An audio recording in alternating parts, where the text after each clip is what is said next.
biology to be able to take that AP exam on May 22nd. Okay, we are going to start by checking in with the homework problem that Mr. Murphy gave you yesterday, which is going to be a great lead in to what we talk about in today's lesson. So let's jump right in here. It says, when a law firm represents a group of people in a class action lawsuit and wins that lawsuit, the firm receives a percentage of the group's monetary settlement. That settlement amount is based on the total number of people in the group. The larger the group and the larger the settlement, the more money the firm will receive. A law firm is trying to decide whether to represent car owners in a class action lawsuit against the manufacturer of a certain make and model for a particular defect. If 5% or less of the cars of this make and model have the defect, the firm will not recover its expenses. Therefore, the firm will handle the lawsuit only if it is convinced that more than 5% of the cars of this make and model have the defect. The firm plans to take a random sample of 1,000 people who bought the car and ask them if they experienced this defect in their cars. So in the context of this situation, describe a type 1 and a type 2 error and describe consequences of each. Okay, before we can even talk about type 1 and type 2 errors, we need to make sure that we're clear on what the hypotheses would be for the significance test. So let's see if we can identify the null and the alternative hypothesis. Now, from the context of the question, I know that we're dealing with proportions here rather than means, and it sounds to me like they're only going to take one sample. So it is likely that they're going to take that sample and calculate proportion. And so the parameter for the whole population that we're trying to estimate here is a proportion, and it is the true proportion of cars of this make and model that have the defect. Right? That's what the firm is trying to estimate when they take their sample of 1,000 people. Now, the null hypothesis says that that percent is 5%, right? And if it's 5%, then the firm doesn't really want to take this case because they're probably not going to make their money on it. But the alternative hypothesis says that the true proportion of cars with the defect is big. It's greater than 5%, in which case they would want to take this case because they'll be able to make some money here. So let's talk about type 1 and type 2 errors. So first of all, the definition of a type 1 error is that the null hypothesis is true, but we've made an error, and the error here would be to decide to reject the null hypothesis. So let's think about what that means in this particular context. So I need to start out with the null hypothesis being true. So the null hypothesis says that the true proportion of cars with the defect is 0.05. It's 5%, right? So the truth is the null hypothesis. Really, the 5% of the cars have the defect, but the firm makes an error. They make a mistake, and they decide that the alternative is true. And the alternative is that the true proportion is greater than 5%. Well, if they thought that the proportion was greater than 5%, then they would take the case, right? So the error that they make here is we're going to say, but the firm takes the case anyway, right? They really shouldn't have taken the case, but they took the case anyway. That's a type 1 error. Now, we also need to make sure that we talk about the consequence of that error.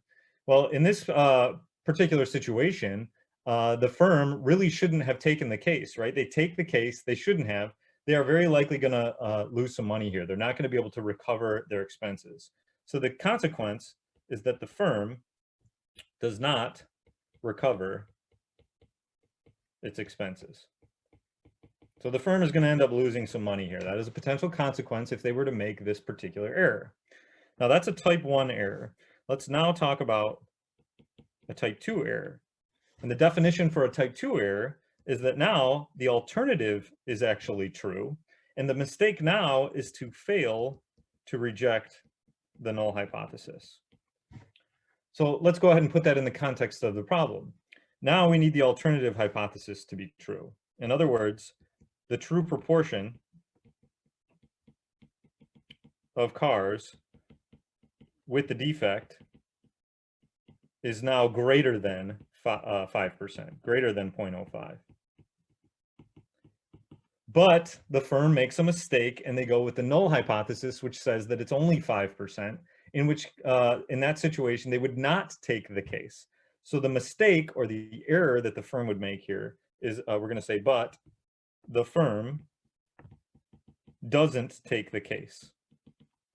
And they really should have. Now, what's the potential consequence of this? Well, they don't lose any money because they didn't take the case, but they are missing the opportunity to have made money.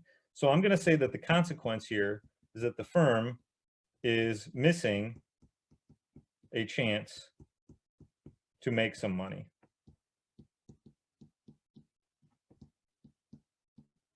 Now, if that all came pretty quick to you and you're still a little bit fuzzy about type 1 error and type 2 error, don't worry. That's what today's lesson is all about. So we are going to dig into this idea of type 1 and type 2 error, as well as the idea of power of a significance test. So let me give you the overview, and that means that I'm going to go to my learning targets for the day. And there are going to be 3 of them. And the first one is what we just talked about in that homework problem. We're going to make sure you know how to describe these errors in the context of the problem, think about the consequences of those and how we might impact those potential errors. The second learning target has to do with what's known as the power of the significance test. And then we also want to know how we can increase the power. And we're going to come up with 3 different ways where we can see the power increasing for a significance test. And then the last learning target is a little bit more general. It's to understand the relationship between these 3 things, the type 1 error, type 2 error, and the power. And specifically talking about probabilities of the type 1 and the type 2 error. So I will make sure that we check back in with these learning targets at the end of the lesson today, and we'll try to summarize what we learned for each one of these. Okay, so let's jump right into today's activity. I think you might be able to relate to the particular context here. The question that we are trying to answer today is, do you have senioritis?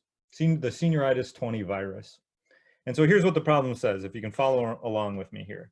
It says, a large high school in Michigan is concerned that too many of the seniors have contracted the senioritis 20 virus. The administrators have decided that if more than 30% of the seniors have the virus, they are going to cancel spring break. To make this decision, they will select a random sample of 50 seniors and have them tested. Okay, I have a quick review right at the beginning of this, just to make sure that we know our definitions for the errors and the power. And I've organized it in this nice little chart here. It's a good way of keeping track of things. And here's how it works. If you look on the left-hand side, there is the conclusion, right, based on the sample.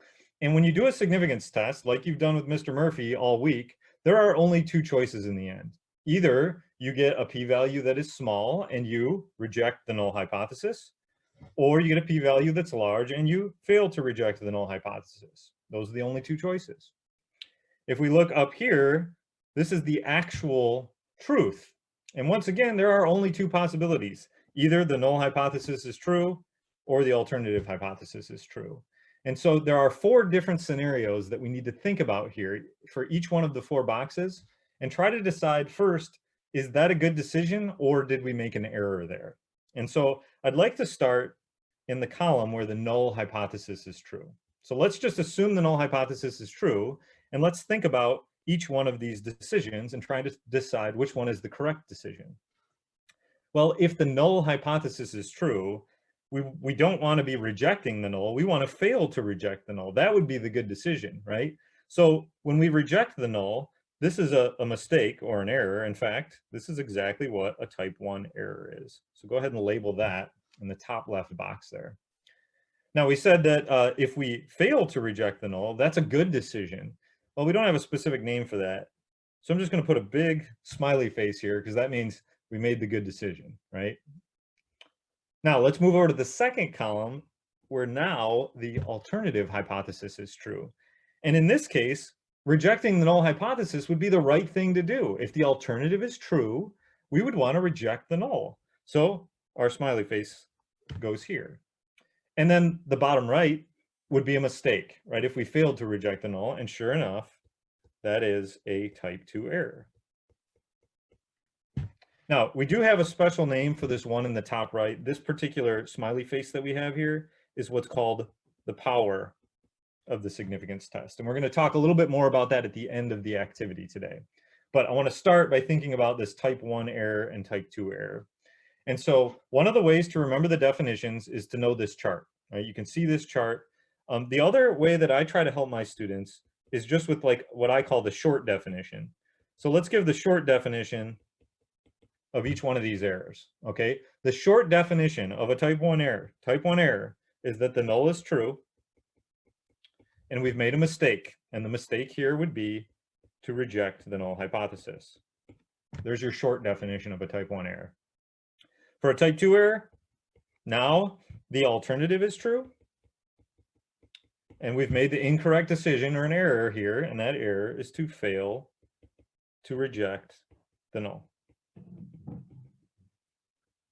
Now, how do you remember this? The way that I remember the short definitions is really all you have to know is that a type 1 error means the null is true, and a type 2 error means that the alternative is true. And that's in the same order that we typically write our hypotheses, right? Null hypothesis first, alternative true. The reason why I think you only need to know that first part of the definition is because you can get the second part of the definition by just thinking about what the error would be. If the null is true, the error would be to reject the null.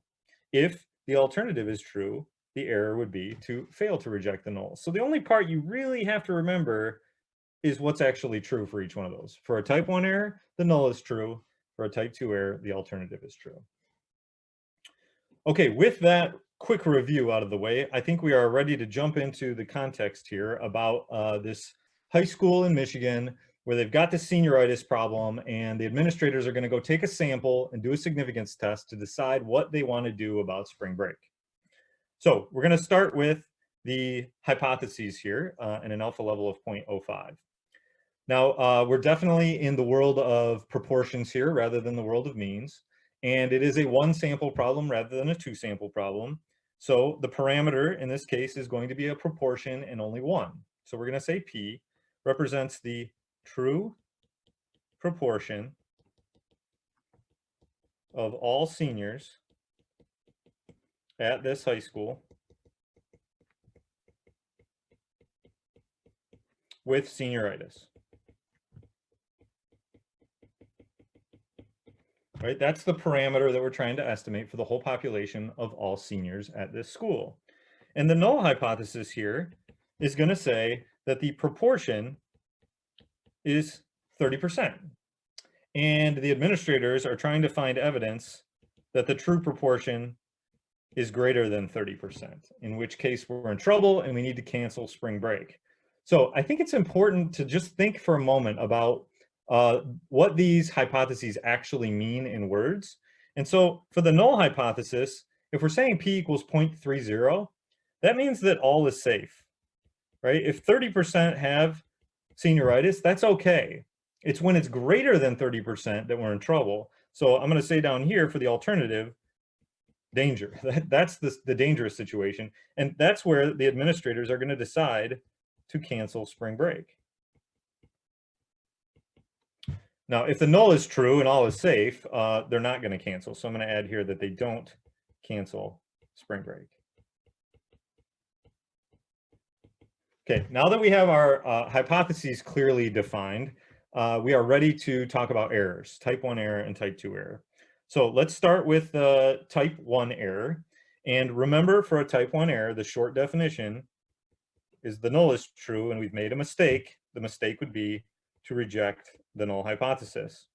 So here's the way I think about it. The null is true, which means this part is true, but we've made the wrong decision. So I'm going to draw an arrow down to the wrong decision here. This is a type 1 error. When the null is true, but we've made the wrong decision and gone with the alternative hypothesis. Now, we do need to be able to put that all into words here in our answer. So let's put that into words, starting with the null hypothesis. All right, the null hypothesis says that the true proportion with senioritis is 0.30, right? The null is true, that the true proportion is 30%. which really means all is safe. But we make a mistake, and the mistake here is they're going to go with the alternative hypothesis. So that means that the administrators are going to carry out the significance test, and they're going to get a p-value that's really small, and they're going to reject the null because they have convincing evidence for the alternative. So I'm going to say the administrators find convincing evidence for the alternative, and they reject the null. So if they reject the null and they find convincing evidence of the alternative, they are going to cancel spring break. Now, I can only imagine that the seniors at this particular high school would be outraged by such a decision, that the administrators would decide to cancel spring break when they really shouldn't have, right? Really all was safe, but they made the incorrect decision to cancel spring break. And now all of the seniors are completely outraged. Okay, now let's look at the idea of a type 2 error. So quick definition for a type 2 error, remember that the alternative is true, but we've made a mistake, and the mistake would be to fail to reject the null. So once again, let me go back up to my hypotheses. This time the alternative is true, but we've gone with the wrong conclusion here, saying that all is safe. This is the type 2 error. We just have to put that all into words now.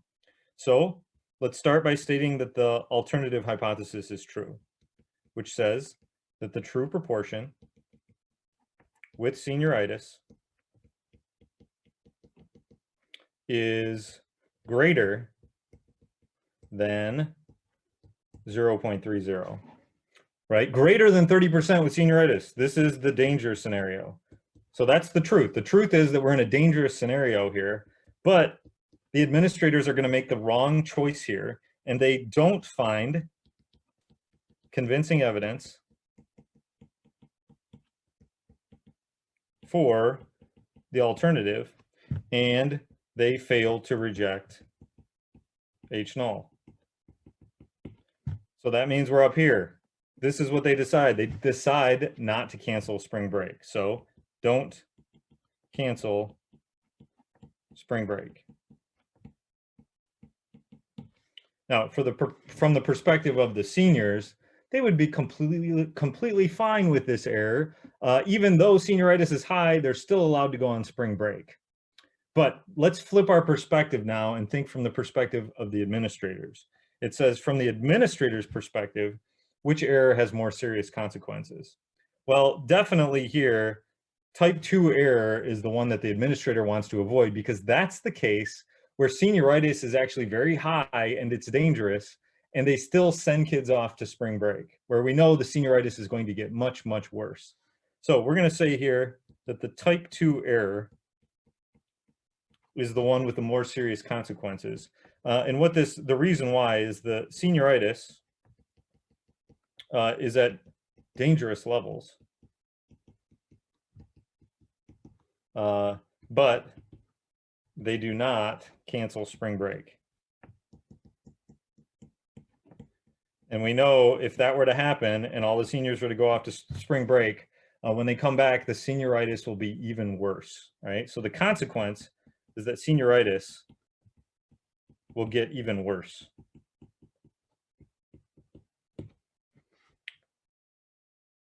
All right, so hopefully that gives you a good idea about how to interpret, how to visualize these ideas of type 1 and type 2 error. But I would like to give you an even better visual of this with some sampling distributions, show you with some graphs here. So let's go ahead and flip to the next page. And I think this will help solidify some of your understanding of the type 1 error and the type 2 error. So here number 3 says, draw a picture of the sampling distribution under the assumption that the null hypothesis is true. Okay, listen, the null hypothesis is true. As a quick reminder, the null says that everything is safe and that the true proportion is 30%, right? That's our null hypothesis there. And we want to draw a picture where the null hypothesis is true. All right, so this picture I'm about to draw is a picture where the null hypothesis is true. And we know that the null hypothesis says that P is 0.30. So I know that has to be the center of the sampling distribution.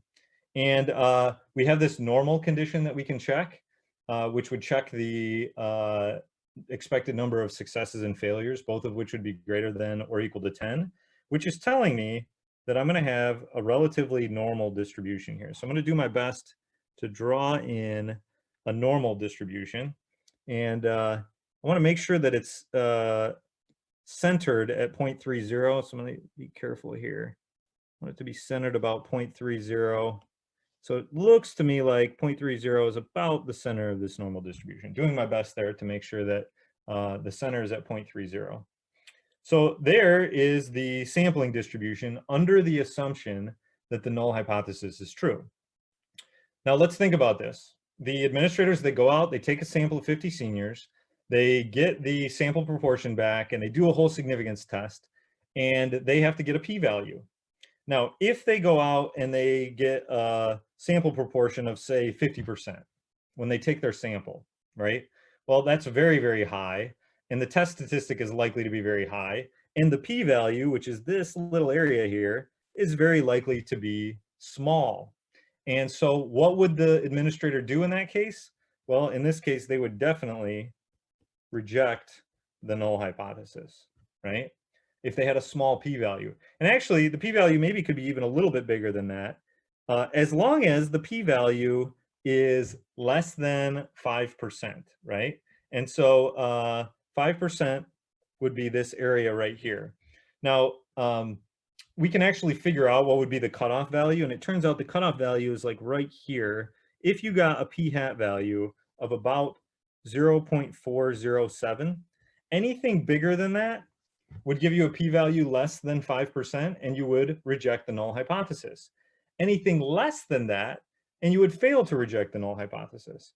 So let me make this clear in my picture here, that anything to the left of that value, we would fail to reject the null hypothesis. So the green section there is where we would fail to reject the null. The red section is where we would reject the null hypothesis. Now, let me just pause for a second here. If the null hypothesis is true and we reject the null hypothesis, that is a mistake. That is an error. In fact, it is a type 1 error. And so the area that you see represented in red here, it represents the type 1 error. Now the area in green, well, that would be a good decision, which I've been calling smiley face. So I'm just gonna draw in my little smiley face there. That means we made a good decision on that one, right? So the one thing that I want you to take away from this picture is this red region here where we reject the null hypothesis. We know the area of that would be equal to the alpha value of 5%, right? So it turns out that the probability that a significance test makes a type 1 error is just equal to the alpha value, which for us is 5%, 0.05. So you have two parts of that picture. On the left part in green, you have smiley face. On the right side, you have a type 1 error. So what we're talking about in this chart here is where the null hypothesis is true. So where the null hypothesis is true, there are two possibilities, one of which is smiley face, one of which is a type 1 error. And you can see that represented by the green and the red regions in this picture. Now let's move to the second sampling distribution, number 4, which says, suppose the true percent of seniors at this school with senioritis is 50%. Draw a picture of the sampling distribution under the assumption that the alternative hypothesis is true. Okay, now hold on here. The alternative hypothesis on the previous page said that the proportion with senioritis is greater than 30%. But in this problem, they're giving us a specific value for that proportion as 50%. So we're going to write the alternative hypothesis as p equals 0.50, a specific value of the alternative hypothesis, right? So let's see what that picture would look like, where now not the null is true, but the alternative is true, and it's a specific value of the alternative at 50%. Well, now we need 50% to be at the center of our sampling distribution. So once again, I'm gonna do my best here to try and draw a normal curve. that has a center. Look, I did it again. I need to move it over just a little bit. I need the center of it to be right at about 50%. So put it like right about there and say that 50% is at the center of that sampling distribution, right? So that's when the alternative hypothesis is true. So let's think about that decision that we made up above, where 0.407 was the cutoff value. Anything to the right of it, we rejected the null. Anything to the left of it, we failed to reject the null. Now, let's carry that down to here, and I'm going to write in p hat equals 0.407 here. Now, we know that to the right of it, we are going to reject the null.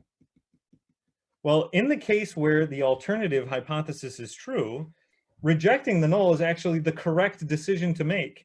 And so everything to the right of that value over here, this is a good decision. So I'm going to put it in green because it's a good decision, right? The bad decision or the error here would be if we failed to reject the null, and that's going to the left. So now this area going to the left here, this is where we're making the mistake of failing to reject the null. So failed to reject the null is now on the left there. Here's where we reject the null. One of those is a good decision. One of those is a bad decision or an error. And sure enough, if you look at our table back here, we are now in the scenario where the alternative is true. And if it's a good decision, we call it power. And if it's a bad decision, we call it a type 2 error. And so this means that in green, we have what's called the power of the significance test. And in red, we have a type 2 error. So good decision, power, bad decision, type 2 error. Oh, one other thing to recognize here. For this sampling distribution, we know the total area underneath the normal curve is 1. And so there's a relationship now that we see between the type 2 error and the power that if you were to add those two together, they would have to add up to 1. And so the probability of a type 2 error plus the power of a significance test, we know has to add up to 1. And we can see that right in the picture there. Okay, so let's talk about this idea of power, that green region that we see there, which is a good decision when the alternative is true. So in this setting, the power of the administrator's significance test is 0.91 interpret. Okay, so for power, we know that the alternative is true, and we've made the correct decision here, which is to reject the null hypothesis. And we know that's going to happen 91% of the time. So let's just put that into words, all right? So let's start with the alternative hypothesis being true. So we will say if the true proportion with senioritis is 0.50. And you'll notice here that I'm giving the specific value of the alternative. I'm not saying greater than 30%, I'm saying 50%. That's the value that was given to us, right? So if the true proportion with senioritis is 50%, there is a 0.91 probability that the significance test will correctly reject the null hypothesis, right? And find convincing evidence of the alternative. So that's a pretty good chance, 91% chance that if we really are at dangerous levels at this school, there's a 91% chance that the significance test will make the decision, the correct decision here to cancel spring break. Now, I'd like to show you an applet here, which is going to combine these two pictures where the null is true and the alternative is true. We're now going to combine those into the same picture here using this applet. So this applet is, there is a link on the activity here, or you could just certainly follow along with what I have on my computer here. So this applet is going to allow us to see the power represented in a picture format here, okay? So the first thing we need is the null hypothesis. And we know the null hypothesis is 30%. So I can input 30%. And the alternative hypothesis we know is greater than. And display, I'm going to leave that blank for now. The true value of P, that's the alternative. Well, it's already at 50% for us. That's good. The sample size is already at 50. That's good. And the type 1 error, or the alpha, is at 5%. That's all good. And so you can see here, this red distribution is the distribution where the null hypothesis is true. And the blue distribution is the one where the alternative is true, just like we drew in our pictures in the activity. Now, let me start by showing you the type 1 error here. And when I click that, you'll notice this red region right here, which matches with what we have on our paper, right? And we know that the probability of that type 1 error is 5%, which we said is the alpha value. So notice, if I start to increase my alpha value, watch what happens to that red region as I increase alpha. You'll notice that the area is increasing, and sure enough, the probability of the type 1 error is also increasing. I'm all the way up to 9% now. So you can see visually that the probability of a type 1 error is equal to the alpha level. Now let me take that back down to 5%. And now let's talk about the type 2 error. Well, notice the type 2 error is using the distribution where the alternative is true. And this is where we would fail to reject the null hypothesis. So you see that represented in blue, and it actually shows you the probability there as 9%, right? And the power is 91%. So let me go ahead and click power, which is represented by the green region there, okay? And you'll notice that the probability of a type 2 error plus the power is 1, right? Or 100%, which we know because that's all the area underneath that distribution. So you can clearly see the probability of a type 2 error plus the power has to equal 1. Now, I'd like to focus in on this idea of power for the last part of the activity, and that means that we are going to focus in only on the region that is green in this picture here. So I think we should draw this into our notes here, and then let's talk about how we might be able to increase that power. So for our picture here, we're just going to take the two pictures that we have up above and we're going to drop them onto the same picture here. So the red distribution has a peak at 30%. That's where the null is true. And the blue distribution has a peak at 50%. And that's where the alternative hypothesis is true. And specifically now, we're trying to focus in on this idea of power. And the idea of power is this region right here that we're going to represent in green, which you see represented in the applet as being green. And we know, well, currently the power is 91%. So we want to know, are there ways that we could increase the power? Which would be important to the administrators, right? Because if there really is a problem with senioritis at the school, they want to know about it so that they make the right decision and cancel spring break. So the administration wants to increase the power of the test. How could they adjust each of the following factors to increase the power? So let's go back to the applet now. And this is where the applet becomes really powerful. You can see dynamically how things are changing when you change other things within the applet, right? So let me start with the sample size. And you can probably guess what's going to happen here.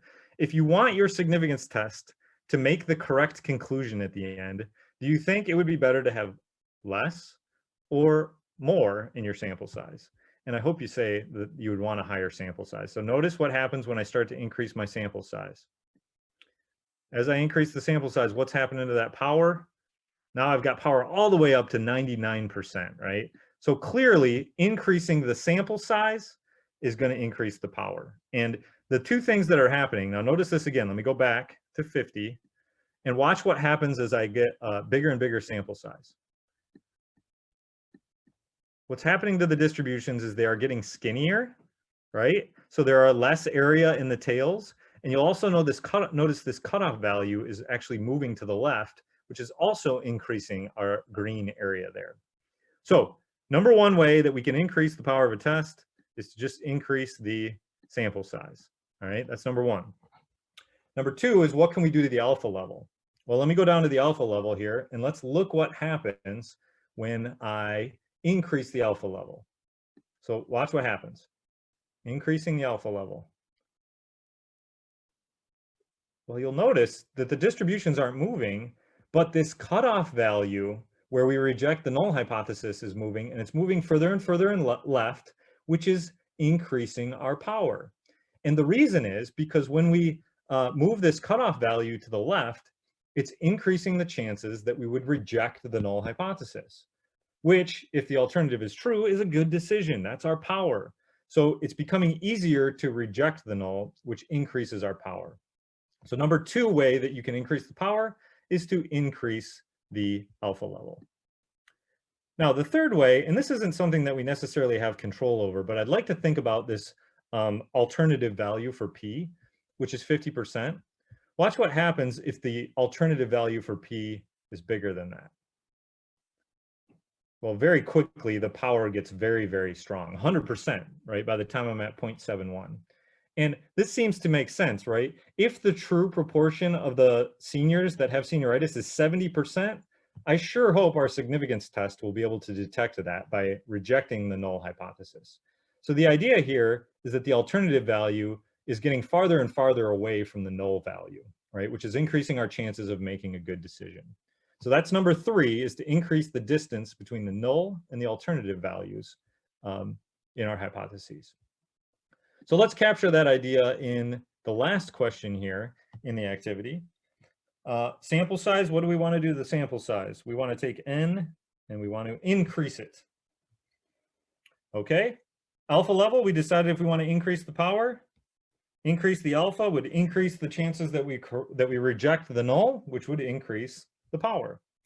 And then for the alternative, we decided the further it was away from the null, the better our chances of making a good decision, the power would be. So I'm going to say farther from the null hypothesis, H null.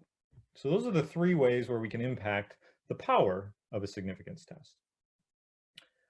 All right, I think we are ready to try and summarize our learning. So this is where I'm going to go back to the 3 learning targets from the beginning of the lesson, and let's just put down some quick notes about what we should get out of each one of those. So starting with learning target number 1. So for learning target number 1, that was for us to understand how to interpret or describe a type 1 error and a type 2 error. So let's capture that idea here, starting with the type 1 error. Okay, the definition for a type 1 error is that the null hypothesis is true, but the test finds convincing evidence for the alternative. Finds convincing evidence for HA, right? That would be an error, right? That the null is true, but the test finds convincing evidence for the alternative. Make an error there. That's type 1. Type 2 error. Remember now the alternative hypothesis is true, but we make an error, and this time the test does not find convincing evidence for the alternative. So the test does not find convincing evidence for HA. So if you're asked to do that in a free response question, you always want to make sure that you do that in the context of the problem there. All right, learning target number 2. For this one, we talked about power and how to interpret power, as well as how do we increase the power of a test. So let's start with the interpretation of the power, all right? Remember, for the power, we were in the second distribution where the alternative is true. So if the alternative is true, and I want to make note here that you don't give the generic alternative, you give the specific value of the alternative. So I'm going to say here, use specific value, right? For us, it was 50% of the seniors had senioritis. There is a, and then this is where you would put whatever your power is. And that is definitely a probability. We want to describe that as a probability of correctly rejecting H null. And what that really means is that we find convincing evidence for HA, right? So notice there that I am using the word probability, and in fact, it's a conditional probability. It's that the condition comes right up front, right? Assuming the null hypothesis is true, or given the, the alternative, given that the alternative is true, it's the probability of correctly rejecting the null hypothesis. That is a conditional probability. Now let's make note of the three ways that we talked about where we can increase the power of a significance test, right? We had three different ways to do this. Number one, this is probably the easiest way and the most intuitive, is to increase the sample size. Number two was to take that alpha value and increase it. And number three was to take the distance between the null and the alternative and make that distance bigger. So the distance between the null and the alternative, make it bigger, increase. And finally, learning target number three was to understand the relationship between all three of these things that we're talking about. So here were the important things you needed to take away. First of all, the probability of a type 1 error. We know that that is just equal to the significance level alpha. The other thing that we determined was that the probability of a type 2 error added to the power of the significance test has to add up to 1. So if you're given the power, you should be able to find the probability of a type 2 error. If you're given the probability of a type 2 error, you should be able to find the power. Now, I want to make one final note here. It's this idea of increasing the alpha, right? We have the decision to make about what the alpha would be. And let's suppose that we decide to increase alpha. I want to think about what impact that would have on some of these other things here. Well, the first thing we know is that if we increase alpha, the probability of a type 1 error, of course, is going to go up because the probability of a type 1 error is the alpha level. But here's the other thing we decided, that if we increase alpha, that also increases the power. So the power would actually go up. But then go back here and think about it. If the power goes up, what has to happen to the probability of a type 2 error if those two are going to add up to 1? Well, the type 2 error has to go down, right? So the probability of a type 2 error actually goes down. And so the thing I want you to notice here is that when you're trying to decide your alpha level, whether to increase it or decrease it, it's having the opposite effect on the probability of a type 1 error and a type 2 error. And so depending on the consequences of the type 1 error and type 2 error, that might help you make a decision about your alpha level, right? For example, the administrators really didn't want to make a type 2 error, so they might have increased their alpha level in order to decrease the probability of a type 2 error. All right, so there is a check your understanding problem. This is your homework problem for the weekend that will be due on Monday. Mr. Murphy will start his lesson on Monday by taking you through this practice problem. It's also available to download at statsmedic.com/YouTube.